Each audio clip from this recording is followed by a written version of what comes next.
And I think it's very easy for us when we're working with patients and clients who have other problems such as learning disabilities, such as severe mental health problems, to forget about the physical and the wider social health. And to forget about that person's right to participate in society. Now, community participation is hard, it's difficult, when actually you're always fighting or having to come across many barriers and boundaries that actually prevent you engaging in a way that someone who's physically and mentally well would find as completely normal. But again, I think commissioners need to take that on. Commissioners need to say, what are those barriers? How do we enable people? And actually the deal is different for public services. Public services are not a business simply buying a single outcome for a client. Public services are about saying those who are the neediest, I've used the term those who live at the margins, are those who need our help the most.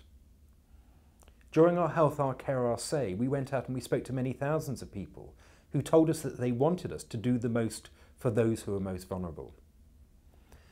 So I put it to those that we actually work with, how do you try and assure that those who are most vulnerable have those barriers removed, and that is the a priori function in terms of engagement with them? And how do you work with their lifestyles to get the same levels of alcoholism, smoking-related disorders, etc., as would be expected in the wider sections of society for whom you're commissioning? That's likely to mean going further, faster, sooner, reaching out, identifying people who could most benefit earlier on. We've come together across public services using the term world-class commissioning. And world-class commissioning is actually about achieving world-class outcomes, putting together the different components that we have across health, local authorities and education to design and get to the point where actually we are relatively confident that we're deploying our resources to best value. Now, what a lot of third sector organisations need to understand is that they can contribute towards the information that becomes part of that world-class commissioning programme. But that isn't about turning up at the end of a process or turning up just once a year. That's about having a continuous dialogue. So any good market maker or shaper, which is one of the key functions of world-class commissioning, will actually be going out and saying, who are the potential provider organisations with whom I can work to achieve the outcomes that we want? But they'll also be going out and saying, actually, who's got the best information that I can use in order to get my priorities right? So a lot of third sector, social enterprise organisations, etc., have huge amounts of information about clients that actually you could democratise from your organisations, and that could become a currency through which you begin to then engage with the commissioners. Now, commissioners don't sit in one place. Some organisations have actually got a clear, widespread commissioning culture where they will consider all their staff to be commissioners. In other organisations, it may be only one or two people with the title who sit in a room next to some contract managers. So what's critical, I think, is that local intelligence and knowledge that says, okay, do we know who are the right people to talk to? What have we got to trade and share that helps them do their job, as well as recognise the needs of the clients that we know well, so make it a win-win on both sides? And how do we do that in a way that is a more or less continuous dialogue? The next thing a commissioner wants to know is what's the track record of the organisations with whom we may work. So if there are organisations that have been providing services for patients with long-term conditions, neurological disorders, a range of different areas, that's fine. You've been working in health, that's relatively obvious, and you need to get together some metrics and measures that say, these are the clients we've had contact with and these are the outcomes, and I keep on stressing outcomes, these are the outcomes that we've achieved. But of course there will be a layer of organisations that haven't been overtly operating in the health territory and space. But that doesn't mean you're not interesting to a commissioner. Because if you can clearly say, actually, we do have a track record, we've been in business for X years, etc., that's quite a valuable thing for a commissioner to work with.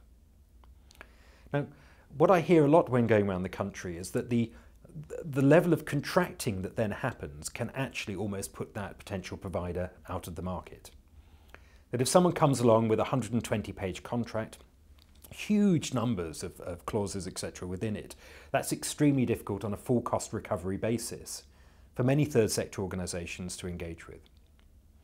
And I think what would be helpful is if you could talk to those people that are giving those documents and say, okay, can you please specify the clear outcome that you would like us to deliver for you?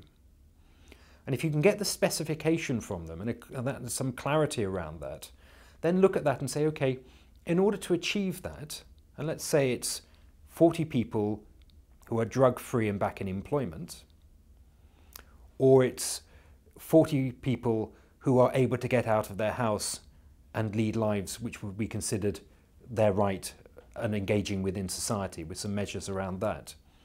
You may then sort of think of it as a funnel. So, okay, at the bottom's the 40. But actually to achieve that outcome, we may have to engage with 800 people or 600 people, 50% of whom may actually come and talk to us. 50% of those may actually engage in the programme we're offering. 50% of those may actually benefit from it. But at the end of the day, you're saying to the Commissioner, that's the outcome. A number of people will be back in employment, more fully engaged in society, more ambulant, more active, whatever it is.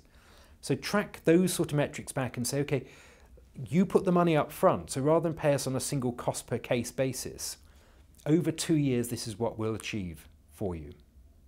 You then get into milestone management. So you say, okay, within 6 months, this is what we would have done. Within 1 year, this is what you would have seen. And within 2 years, this is what you would actually have got back. And those citizens and communities will clearly be demonstrating for you. There'll be some other milestones. Within 6 months, you might only have recruited 200 people. Within a year, it might be 400, 600, whatever it is.